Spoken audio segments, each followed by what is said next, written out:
Our guest this episode is Rachel Anderson, the owner of Pivot Studios and the Human-Centric Leader. And with over 15 years of experience in marketing leadership, Rachel excels at helping organizations scale through human-centered strategies and strong team dynamics. As a speaker and coach, she empowers executives to find clarity and confidence while navigating periods of rapid growth. Here to discuss her unique approach to leadership and marketing, please welcome to the podcast, Rachel Anderson. Rachel, welcome. Welcome to the Engaging Personalities Podcast. I'm Anders Belanger, founder and CEO of Engagify, where we're on a mission to rehumanize business through engagement. We believe that we can all be more successful if we can command attention and deepen connection. So stick around to the end of the show and we'll reveal how you can be our next guest on a future episode. So let's get ready to engage.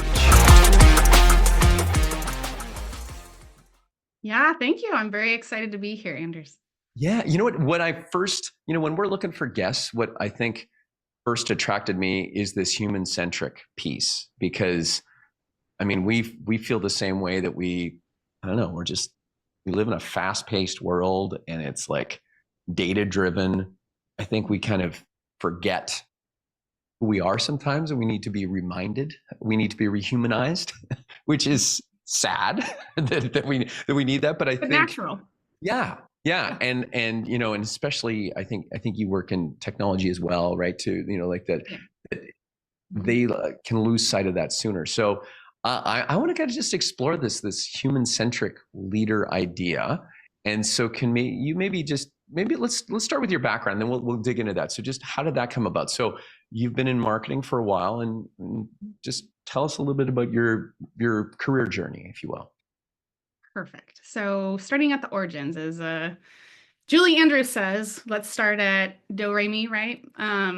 So yes, the origin story is really that I was in marketing, and even before marketing, I have a background in PR and communications. So that was really the field that I thought I would be developing all of my experience in. And early on in my very first tech job, I realized the compatibility and the shareability of tools that you need in communications and in marketing, because good marketers are really just fake psychologists.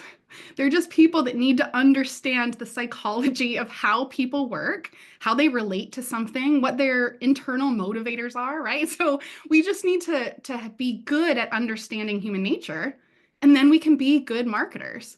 So in that way, I loved the psychology of people and how they thought, and what that looked like from trying to connect them with the best of something, which, I've always believed that the companies I've worked for try to do good things for people, right? We're trying to solve problems. And so I made the switch into marketing.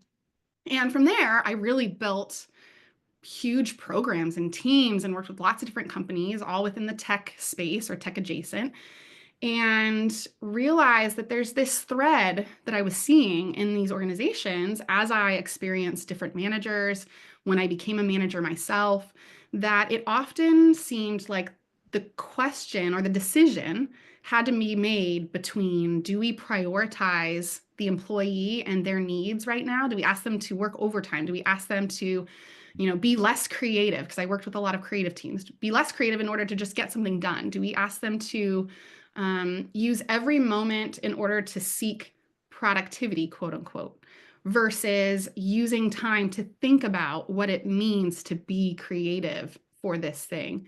And just this way that leadership within these tech organizations was so incredibly varied based on the individual. And so my love for marketing had me start my own company in 2016, and I was consulting on the side while kind of tag teaming, working full time and helping other companies. And I tried to go full time with that a few times, at least 3 that I can count. I got poached back into business every time I started by a client or someone that was like, "Oh, great, you're free now. You can go work for us."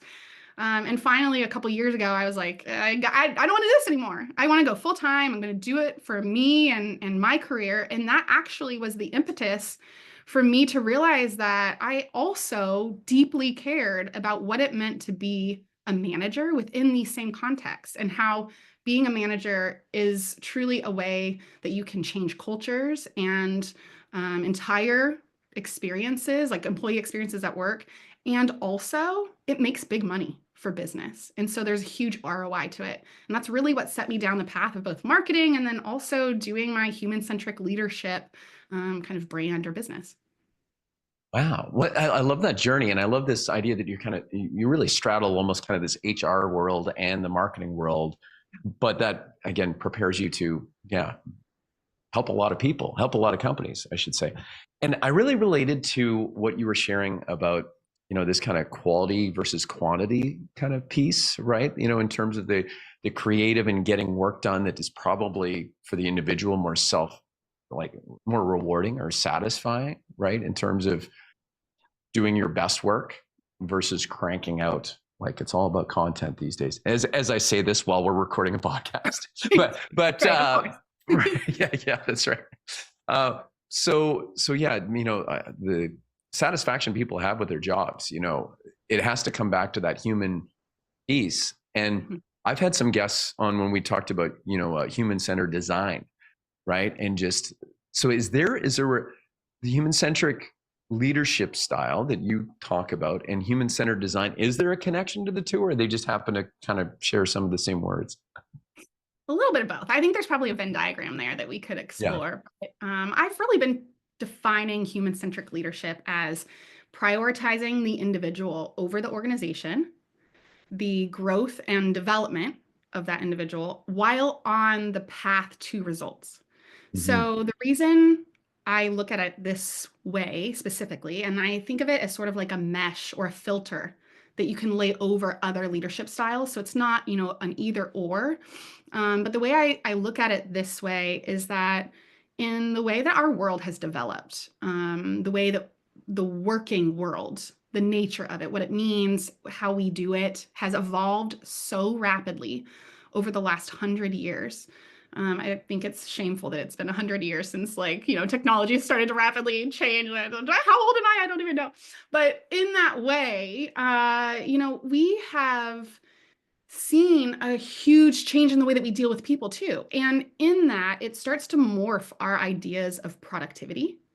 And so as all these things start to evolve on their own without us really taking ownership of that and directing it, the business itself, the entity of the organization, is always going to be set up to win.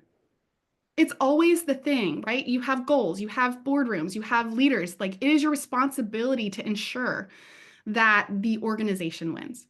And so by taking a leadership style and not necessarily changing the goals of the organization, but by taking a leadership style that says, the path I will choose to take in order to make sure that the organization wins is going to be human first, that balances the scales for the game of business. It balances the scales of this entity that's running that says, I will naturally win because it's set up to make me win. So now we're going to lift up this other entity that is required to be present in order to even do business. And so that's where, there is some human-centric or human design elements of that. And there's sort of this Venn diagram together, but the idea is not an either or, people or profits. It's really by changing the method with which you achieve. That is where you start to see bigger ROI and retention and, things like that. I think that's such an important point that you have to make in order to, train and come into a company and help get them set up. Because as a business owner, if I heard we're not going to prioritize the company objectives, we're going to make it about, you're like, ugh, that doesn't sound good. But I do get it now, the way you explain it, that, organizations, their most valuable resource are their humans, right? Are their people. And if you set it up for them to win, that will drive, the growth, drive the revenue and all of that. That's what you're saying, I believe. Yes? Okay. That's exactly right. Yeah. If we talk about some of the numbers, some of the data behind this, it costs a business 75% to 150% of the individual's salary to replace them. Because there's the cost of recruiting, there's the cost of the executive time or the manager's time going into, reviewing resumes, then the interviews, then you have your training costs in the first In the first month, there's only 25% of the person's salary that is recouped by the business. And then the second month, it's 50%. So you're getting 75% loss, then you're getting 50% loss, then you're getting 25% loss. Then you have things like, people are now only staying for about 1 in 3 people at a company are churning every 2 years. So now you have an incredibly high churn rate where you're spending that kind of capital on your people frequently.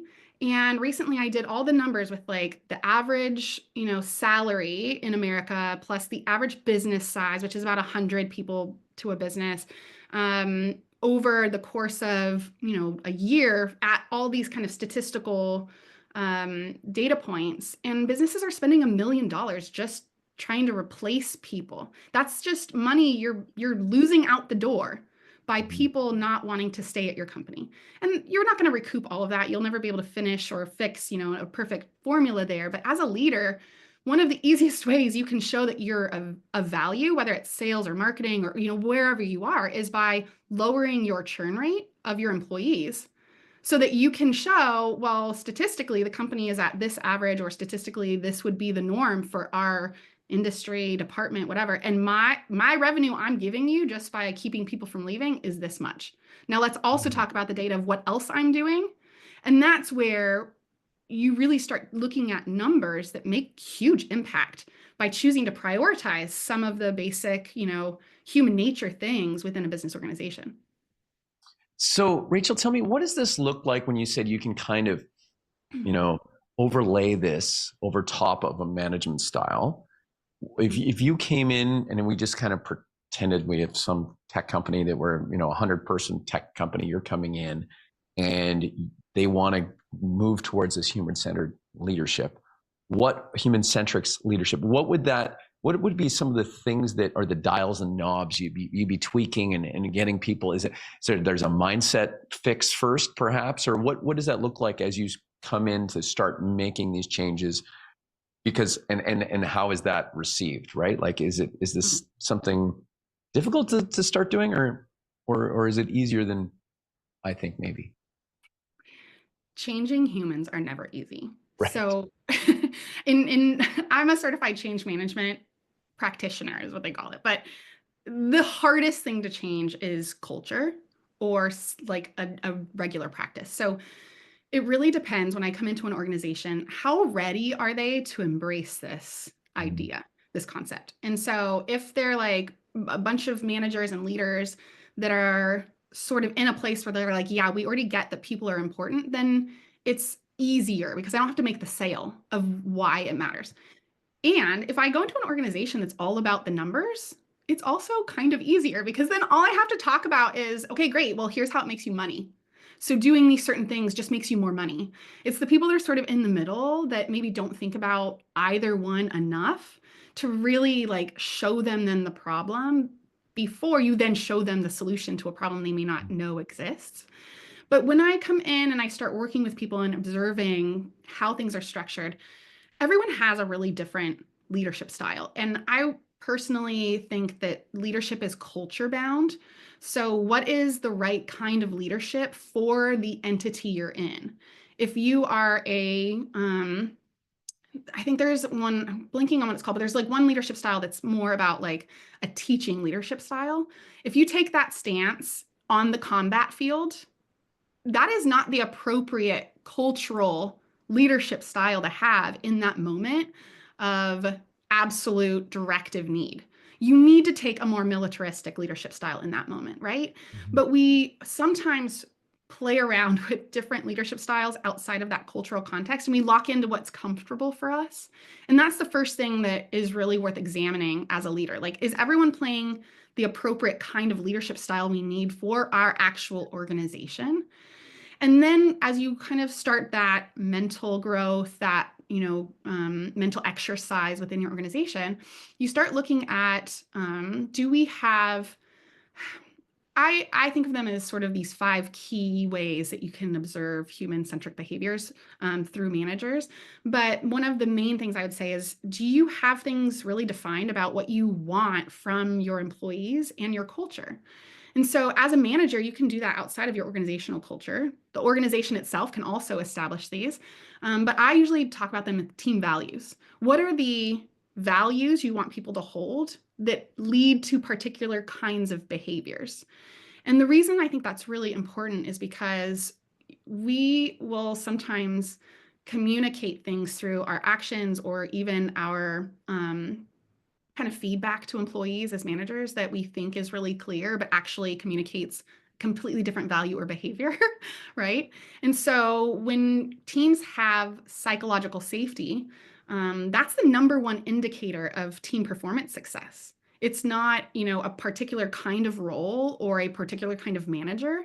And to get psychological safety, there's things like consistency that needs to be demonstrated. Sort of a Las Vegas theme where it's like, what happens here stays here on your team. Everybody knows that if they say something, it's going to be respected as a team like conversation. It's not the trust, right? Trust is built there, that there's not going to be an embarrassment if you say something or a humiliation if you say something that maybe is unpopular or incorrect.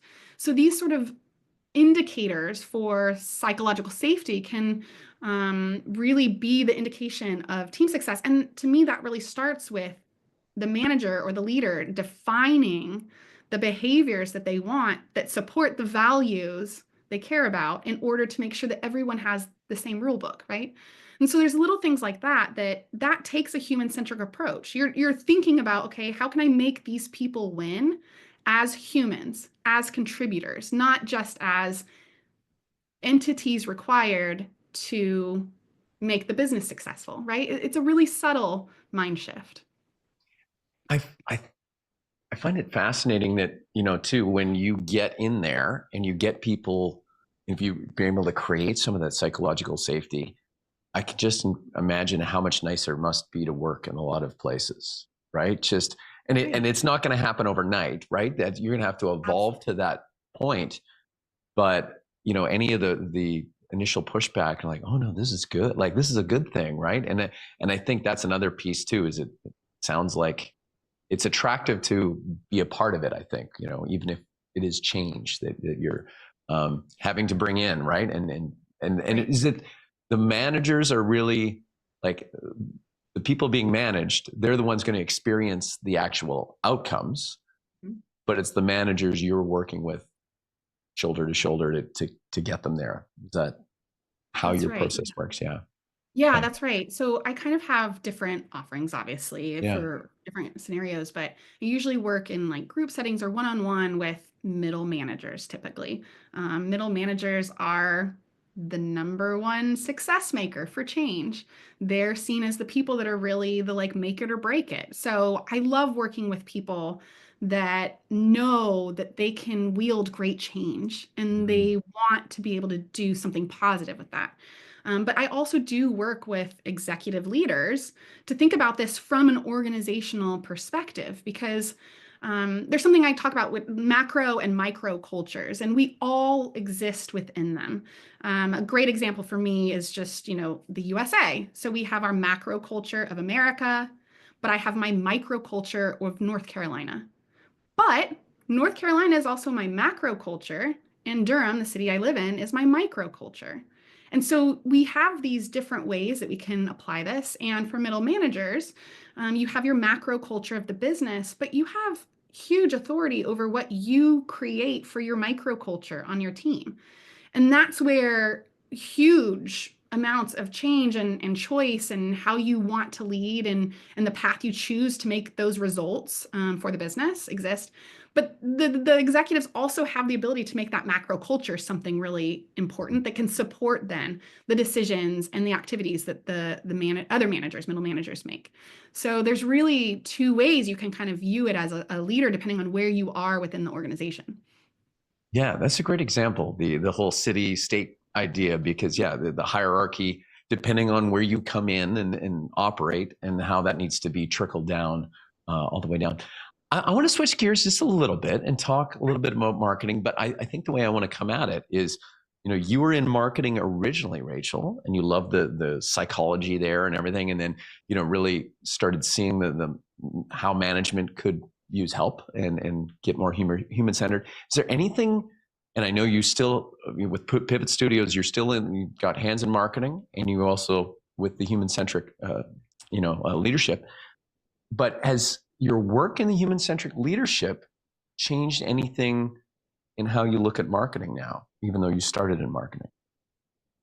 Yeah, it really has actually. I think in marketing, in its complete, like if you divorce humans from marketing, marketing is all about just like being in the right place at the right time with the right message, right? Just you're just nailing the most critical moments. And there is a level of needing to understand your, ICP, your ideal customer profile. You need to understand how the mediums work, the places that people are appearing, whether that's like social media place or a physical place, or, maybe it's just a general cultural place, and how your message really has impact. So you aren't divorcing, humans entirely from it. But there is a level of like see and do, and there is a repeatable pattern that is able to be done within marketing that can kind of just be what everybody does, right? Business best practices or industry standards, or in kind of living that on. So as I was managing teams, and mostly creative ones, although I've done SEO and demand gen teams and like all kinds of different things at this point, but like early on when I was really focused on the creative flow entities, I decided to test my human-centric leadership theory and try to see if managing from this place really made change on the creative development, or the way that we related to other departments. Like, is it even notable? It came personally from a place of just, I care about this, not from the data says this works. Just like, oh, I want my team to feel safe and thrive and have these values. Therefore, like, I'll do these things. And as we started implementing, I started implementing, I definitely started with my team values as well. I said, hey, I think it's important that we say these 4 things. And so these are going to be our values. I'm sorry, I made a mistake. I don't know, I need help. And for me, just having that as like a simple way to talk about, I want you to bring a problem to the forefront really quickly. I want you to be able to take ownership, good and bad. I want you to be able to trust the other people you work with, right? Those were like simplified statements that we could use to indicate being on the same page with each other. And people started coming to me and being like, hey, I'm gonna like watch Gilmore Girls while I do this design task. And I'm like, great, you do that because that's the best working scenario for you, right? What do I care how you get your work done as long as you do a good job? And then someone was like, oh, I'm going to take this day off. And I'm like, yeah, and you should tell me the next day you're going to take off so that you have good mental rest. And just these like small little ways that you prioritize the human, right? And by the time we started measuring, and I'm very big on data, so we were measuring our activities, our output, like all these different things, a little bit like an agency. I saw 300% growth of the team itself. Like, we started being acknowledged by other departments. The leadership was there, the activities, the output. I saw a 21% increase in profit, both by how sales was running, our engagement with other people, how our actual activities were pulled through line to revenue output. And there was 100% retention over a 2-year span. And so these kinds of remarkable outputs was the like birthing days of there's something really important here. And it completely changed the way I look at teams, and I think about how to do marketing. I think there's a famous Einstein quote, and I'm really going to butcher it right now, but someone asked him basically like, why do you think you're so good at figuring things out, essentially? And he said, if there's 10 minutes of time to figure something out, I spend 9 of those minutes thinking about it. And so then that started getting me into, well, why are we just rushing everything to be productive? Maybe my creatives need time to just sit and think about the world. Maybe they need to go outside and take a walk because they need to be inspired for this next level, incredible marketing thing. And so those are the ways that, leadership, the way I've looked at it, has incredibly impacted the outputs and actual activities of marketing. Well, and when you think about creative people, like creativity, you can't rush it. You can't like jam it through a pipeline. You can't, so it's interesting that, yeah, that makes sense for creative, but it also what you shared in that story, Rachel, it's kind of, there's a little bit of almost the antithesis of what a manager probably would do traditionally, right? This whole like, I'm going to watch Gilmore Girls. And you're like, you're going to what? Like, Right, or right, are you going to like take time up? Well, don't take too much time off. Like, all right. this kind of, so it's anyone who, and whether, sometimes we parent like we were parented, right? We might Absolutely. manage like how we've been managed in the past, right? I can see there's a lot of letting go of things to then empower your team to let them be themselves, right? And let them, get back to who they are and bring their authentic selves to work, really, in a sense, So Yeah. very cool. Let's just stay in on marketing just a little bit more. What are you seeing out there for, I don't know, changes, trends, that sort of thing? Do you have anything that you might share with our audience? Yeah, absolutely. So I've actually recently gotten into this for a couple different other things that I've been prepping for in the marketing world. There's a few different trends that I'm sort of seeing come about, and I'm very curious if it'll come to full fruition.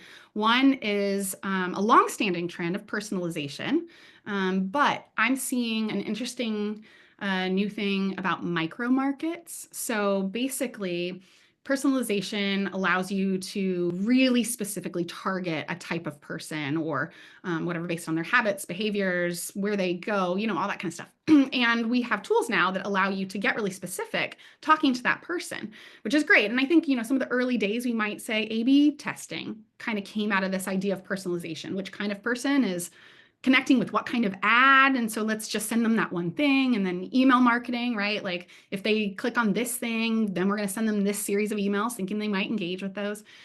But now with AI tools and the amount of data we have available to us through all the ways that we collect information, we can get hyper specific. It can be like the person who has a green eye with 6 fingers and only wears pants on Tuesdays with a like green background, whatever the thing is, right? Like you can get really, really specific and figure out what makes that person tick. And so I think it's interesting that we're seeing this trend towards exploring these micro markets and how that can relate into your marketing activities.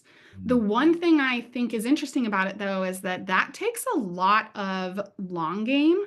And I don't see a lot of marketing departments and leadership right now in the structure that we're at, the moment we're at, economically, as wanting to play the long game and really figure out if those things can make stronger customers rather than just temporary customers.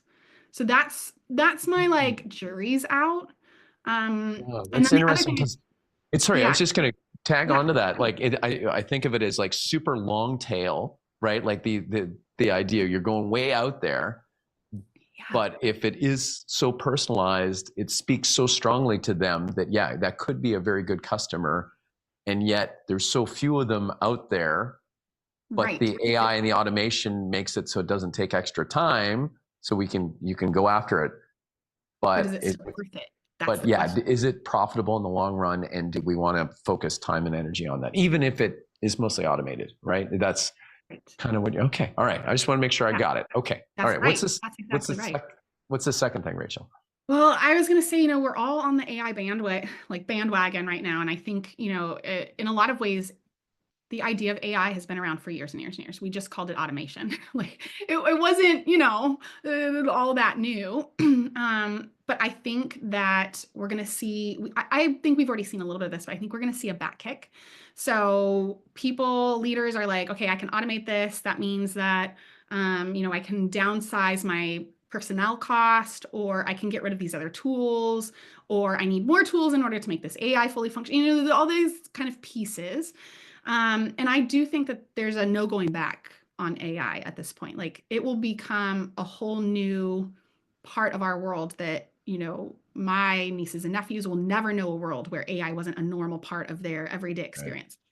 But we've already started to see in the markets people realizing that the management of AI not only takes as much time than it was before, right? Because yeah, AI can produce 100 blogs, but somebody has to proofread them, or someone has to validate that they're right, or that like validation piece. But also that now someone has to manage that process, and they have to be able to know how to run the AI and do the things. So we've started to see a hiring back of personnel that, yeah, it's a maybe different role, but it's not a pure one-to-one of like, I have AI and now I don't need personnel. It's just I have AI and now my personnel changes. So I think the trend I'm seeing is leaders figuring out, well, then who's the person? Like what's the role that it becomes? And that one I think is still a little bit of a question mark too, especially in marketing. So it's interesting. It is interesting. And also because the software and tools are evolving so rapidly that like, when do you make that commitment to bring in that person and like, are the tools you're using today going to be the tools you're using in 6 months? Right. That's, right. A lot to think about. Oh, well, thank you for sharing with us, about your human-centric leadership, about your marketing philosophies. And I just want to know, like, where can people reach out to you if they need to reach out, either for, what on the marketing side of things? Let's just talk about that real quick. What kind of services do you offer on that side? Yeah, our specialty is really in marketing strategies, organizational alignment, and process improvement. So if you're looking at how do I scale rapidly, we help with that. And there's a couple different tiers of things, whether it's project-based or coming in as a fractional, which just means a part-time like marketing executive to help you over a course of time really make those changes. Those are the things that we do best for companies. And you can find me there at makeapivot.com, where we just really believe that it doesn't necessarily take a whole overhaul. It can just be a small pivot that allows you to make great change. And that's all the connection things from that platform available, whether it's LinkedIn, social medias, all the things. Awesome. And then on the human-centric side of things, where can people reach out? Yep. And very similarly, we are connected on makeapivot.com. So either website will get you the other one, which is perfect, but you can go to the human-centric-leader.com. And that is all about the human-centric leader philosophy, way of life, connection there for coaching services and other things. And again, all the social medias and ways that you can follow me on there as well. Beautiful. Well, thank you so much for taking the time to share with us your thoughts and expertise. And I really appreciate you taking the time. Absolutely. It was a lot of fun, and I'm glad to be here, Anders. Oh, thanks. And to all our listeners, thanks for checking us out once again. And until next time, you know what to do. Stay engaged. Thank you so much for listening to Engaging Personalities. If you believe this world needs more engagement and you're an industry leader or you have an interesting take on rehumanizing business, go to go.engagify.ai/podcast-guest to apply and come on the show. If you got something out of this interview, do you mind sharing it on your social media? Just grab a quick screenshot with your phone and text it to a friend or post it on the socials. If you know someone that would be a great guest, tag them on social media to let them know about the show. Include the hashtag Engaging Personalities. I love seeing your posts and guest suggestions. We are regularly putting out new episodes and content. To make sure you don't miss any episode, go ahead and subscribe. Your thumbs up, ratings, and reviews go a long way to help promote the show and mean a lot to me and my team. Want to know more? Go to our website, engagify.ai, or follow me on LinkedIn. Thanks for listening, and stay engaged.